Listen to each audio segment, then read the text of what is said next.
Hello everyone, welcome back to the channel. Budget 2026 आने के बाद अब कौन से स्लैब रेट आपके ऊपर एप्लीकेबल हो गए जिसके बेसिस पे आप इनकम टैक्स गवर्नमेंट को पे करेंगे और आपकी इनकम कहां तक टैक्स फ्री होने वाली है। 87A की रिबेट आपको कौन सी इनकम पे मिलेगी, कौन सी इनकम पे नहीं मिलेगी, इस वीडियो में हम दोस्तों सारी बातों को कवर करने वाले हैं। ओल्ड टैक्स रिजीम और न्यू टैक्स रिजीम दोनों के लिए ही स्लैब रेट्स बजट 2026 में आपको बता दिए गए हैं। यहाँ पे जो भी स्लैब रेट चाहे ओल्ड रिजीम हो चाहे न्यू रिजीम हो दोस्तों, वो 1 अप्रैल 2026 से एप्लीकेबल होने जा रहा है। तो सबसे पहले हम स्टार्ट करेंगे नॉर्मल सिटीजन से कि स्लैब रेट्स कौन कौन से एप्लीकेबल होने वाले हैं। ओल्ड टैक्स रिजीम से स्टार्टिंग करेंगे। तो यहाँ पे देखिए, ओल्ड टैक्स रिजीम के यदि हम बात करें तो एक नॉर्मल सिटीजन जिसकी उम्र 60 साल के नीचे है उसकी 2.5 लाख तक की इनकम जो है नील है, मतलब उस पर कोई भी टैक्सेस नहीं लगने वाले हैं और इनकम टैक्स रिटर्न भी इस लिमिट तक फाइल नहीं करना है। 2.5 से 5 के बीच में दोस्तों 5% का रेट है। 5 से 10 लाख के बीच में इनकम आती है तो 20% का, उसके बाद एबव 10 लाख यदि जाता है तो 30% के रेट एप्लीकेबल होते हैं। वहीं पे यदि सीनियर सिटीजन की बात करें 60 से लेकर 79 ईयर्स तक, तो यहाँ पे दोस्तों 3 लाख तक बेसिक एजेंशन लिमिट है। यहाँ तक यदि आपकी इनकम है तो आपको इनकम टैक्स रिटर्न भी फाइल नहीं करना है और यहाँ पे टैक्सेस भी आपके जीरो हो जाते हैं। तो एक नॉर्मल सिटीजन के मुकाबले सीनियर सिटीजन की जो बेसिक एजेंशन लिमिट है वो ज्यादा है। 3 से लेकर 5 के बीच में 5% और 5 से 10 लाख के बीच में तो 20% और 10 लाख रुपीस के ऊपर है तो 30% का रेट एप्लीकेबल है। सुपर सीनियर सिटीजन की बात करें जिनकी उम्र 80 ईयर्स प्लस है, 5 लाख तक की इनकम इनकी बेसिक एजेंशन में आ चुकी है, मतलब इन्हें 5 लाख तक कोई भी टैक्सेस पे नहीं करने हैं और दोस्तों इनकम टैक्स रिटर्न भी नहीं फाइल करना है। 5 से 10 के बीच में जाएगा तो 20% और एबव 10 लाख में 30% का रेट एप्लीकेबल है। तो यहाँ पे ये जो भी स्लैब आपको दिए गए हैं ओल्ड टैक्स रिजीम के, इसमें कोई भी चेंजेस दोस्तों नहीं किए गए हैं और यहाँ पे आपको स्टैंडर्ड डिडक्शन जो है चाहे सैलरीड हो या पेंशनर्स हो 50,000 का आपको स्टैंडर्ड डिडक्शन मिलता है। लेकिन इसमें एक खास बात यह है कि जो भी डिडक्शंस हैं 80C का, 80D का, HRA का, वो सब कुछ आप ओल्ड टैक्स रिजीम में क्लेम कर सकते हैं। अब यहाँ पे मान लीजिए कि आपकी इनकम, एक नॉर्मल सिटीजन आप यदि हैं, आपकी इनकम 2.5 लाख रुपए के ऊपर चली गई, मतलब 2.5 से 5 के बीच में आप चले आए, या फिर आप एक सीनियर सिटीजन आप 3 से 5 के बीच में चले आए, या फिर आप एक सुपर सीनियर सिटीजन है और आपकी इनकम 5 लाख तक है, तो ऐसे केसेस में भी आपके टैक्सेस जो यहाँ पे 5% आप देख रहे हैं और सीनियर सिटीजन केस में भी 5% है, टैक्सेस बनेंगे तो जरूर, लेकिन आपको यहाँ पे गवर्नमेंट क्या दे रही है, 87A की रिबेट दे रही है। तो यहाँ पे यदि 5% का रेट निकालें तो इस पे 12,500 आता है और सीनियर सिटीजन के केस में 10,000 रुपीज आता है। तो यहाँ पे मैक्सिमम आपको 12,500 का रिबेट मिल जाता है, तो आपके टैक्सेस क्या हो जाते हैं, यहाँ पे जीरो हो जाते हैं। अब दोस्तों यहाँ पे ध्यान रखना है कि ये जो रिबेट आपको मिल रही है ये टोटल इनकम पे मिलती है, मतलब कि आपकी पहले सैलरी की इनकम या पेंशन की इनकम ली जाएगी, उसमें आपको 50,000 का स्टैंडर्ड डिडक्शन मिलेगा। इसके बाद जो भी सैलरी के डिडक्शन एग्जेम्पशन है वो आप क्लेम करेंगे, फिर 80C से 80U तक का आप डिडक्शन क्लेम करेंगे।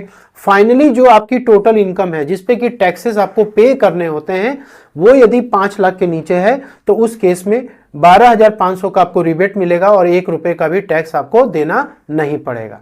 अब कुछ स्पेशल रेट की भी इनकम हो सकती है जो कि 2.5 से लेके 5 के बीच में हो सकती है, या फिर सीनियर सिटीजन केस में 3 से 5 के बीच में हो सकता है।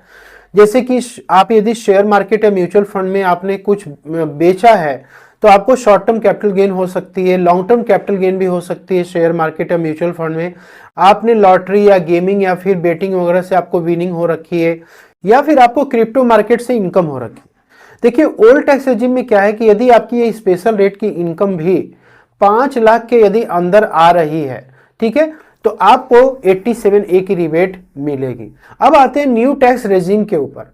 देखिए न्यू टैक्स रेजिम में क्या है कि जो स्लैब रेट है उसको काफी ज्यादा सिंप्लीफाई कर दिया गया है और रेट भी आपके कम हो चुके हैं। अब इसकी खास बात यह है कि ये सभी सिटीजन के ऊपर एप्लीकेबल है, चाहे सीनियर सिटीजन हो, नॉर्मल सिटीजन या सुपर सीनियर सिटीजन, ये स्लैब सभी के ऊपर एप्लीकेबल है। यहाँ तो 4 लाख तक की इनकम आपकी नील हो जाती है, मतलब कोई ITR आपको फाइल नहीं करनी है, और 4 से 8, 8 से 12, 12 से 16, ये देख सकते हैं 4 लाख रुपीस का ही डिफरेंस है। हर एक स्लैब में 4 लाख का डिफरेंस है। आपकी इनकम यदि 4 लाख रुपए हर एक बढ़ती चली जा रही है तो दोस्तों अलग अलग स्लैब में जाती जाएगी और आपके टैक्सेस कैलकुलेट होते जाएंगे। यहाँ पे डिफरेंस भी जो है 5% का ही केवल रखा गया, 5%, 10%, 15%, 20%, 25% और 30%। ओल्ड टैक्स रेजिम में जैसे ही 10 लाख के ऊपर आपकी इनकम जाती है आप 30% के ब्रैकेट में आ जाते हो, लेकिन न्यू टैक्स रेजिम में ऐसा नहीं है। आप 24 लाख के ऊपर जब जाएगा आपकी इनकम तब आप 30% के ब्रैकेट में आओगे। यहाँ पे एक खास बात यह है कि आपको 75,000 का स्टैंडर्ड डिडक्शन मिल जाता है, लेकिन डिडक्शन जो आपको यहाँ पर 80C से 80U तक है वो दोस्तों अलाउ नहीं है। सिर्फ 80CCD2 का डिडक्शन जो एनपीएस कंट्रीब्यूशन का होता है या फिर जो अग्निवीर कॉर्पस फंड है उसमें आपको डिडक्शन मिलेगा, बाकी किसी में डिडक्शन अलाउ नहीं किया गया। अब देखिए न्यू टैक्स रेजिम में क्या है कि इन्होंने रिबेट को भी बढ़ा दिया है। पहले देखिए ओल्ड टैक्स रेजिम में 12,500 का था रिबेट, लेकिन न्यू टैक्स रेजिम में इन्होंने 60,000 कर दिया है। मतलब कि आपकी इनकम यहां तक यदि आती है, ठीक है, 12 लाख रुपीज तक आती है नेट इनकम जिस पे टैक्सेस पे करना होता है, तो उस पर टैक्सेस 60,000 के बनते हैं और यहां पर भी आपको टैक्सेस क्या है, 0 पे करने हैं, क्योंकि आपको यहां पे रिबेट मिल गई। जैसे ओल्ड टैक्स रेजिम में मैंने आपको बताया कि short term capital gain, long term capital gain या विनिंग फ्रॉम लॉटरी, गेमिंग या फिर ये बेटिंग हो गया, क्रिप्टो, डिजिटल एसेट्स, ठीक है, ये सब यदि आपके 5 लाख के अंदर आ रहे हैं तो आपको रिबेट मिल जाती है ओल्ड रेजिम में। लेकिन न्यू टैक्स रेजिम में ऐसा नहीं। यदि आपकी स्पेशल रेट की इनकम 4 से 8 के बीच में आ रही है, 8 से 12 के बीच में आ रही है, तो उस पर दोस्तों सेपरेट जो भी रेट है यहाँ पे, जैसे कि शॉर्ट टर्म के केस में 20% है, लॉन्ग टर्म के केस में 1,25,000 रुपए के ऊपर यदि आपकी जाएगी गेन तो अब 12.5% के रेट से टैक्सेस पे करने होंगे। लॉटरी और विनिंग यहाँ पे दोस्तों 30% का रेट है और क्रिप्टो पे भी 30% का रेट है सेक्शन 115 BBH में। लेकिन यहाँ पे 4 लाख तक यदि आपकी इनकम है उसमें शॉर्ट टर्म या लॉन्ग टर्म कैपिटल गेन भी जुड़ा हुआ है तो उसमें बेसिक एजेंशन लिमिट का आपको फायदा मिल जाता है। बाकी जो लॉटरी है, हॉर्स रेसिंग है, विनिंग फ्रॉम ये गेमिंग है, ये सब दोस्तों या क्रिप्टो मार्केट का यदि वो 4 लाख के अंदर भी आते हैं तो भी स्पेशल रेट से टैक्सेस पे करने होते हैं। तो बजट 2026 1 अप्रैल से एप्लीकेबल होगा और इसी के अकॉर्डिंग ही आपकी जो भी टैक्स की प्लानिंग होगी या टीडीएस वगैरह आपका कटेगा दोस्तों, वो इसी के अकॉर्डिंग ही कटने वाला है। Hope you like this video में दी जानकारी आपको पसंद है तो चलिए तो लाइक से जरूर करें। Thank you so much.